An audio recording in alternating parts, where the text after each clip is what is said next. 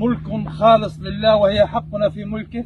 दोस्तों जहां पर मुस्लिम कंट्रीज को खड़े होकर इजराइल के खिलाफ बयान देने चाहिए, इजराइल की आलोचना करनी चाहिए, ऐसे में इजराइल के फॉरेन मिनिस्टर बहरीन पहुंच गए। जी हां, अभी तक ये क्लियर नहीं हुआ है कि विजिट में क्या क्या बातें हुई हैं मीटिंग्स में, लेकिन आप ये देखिए कि जिस मुस्लिम कंट्री को मना कर देना चाहिए था कि भाई साहब आप यहाँ मत आओ, जब तक आप जुल्म बंद नहीं करोगे आपकी एंट्री यहाँ बंद है, या इतना भी ना बोल के कुछ तो बोलते, दोस्ती के नाते ही बोलते। आप अगर इजराइल को दोस्त मानते हो तो दोस्त को समझाते तो सही कि अपने जुल्म को कम करे। लेकिन बहरीन के क्या कहने, और बहरीन जैसे और भी बहुत सारे मुस्लिम कंट्रीज़ हैं जो अंदर ही अंदर इजराइल के साथ मिली हुई हैं। दोस्तों सिर्फ तुर्की ही है जो इजराइल के खिलाफ खुलकर बोलता है। दोस्तों इस पूरी रिपोर्ट पर आपकी क्या राय है, अपनी राय कमेंट में ज़रूर लिखिएगा। फिलिस्तीनियों के बारे में आपके दिल में क्या है, आप ज़रूर ये कमेंट में लिखें। मैं हूं रज़ा और आप देख रहे हैं रज़ाग्राफी। जय हिंद।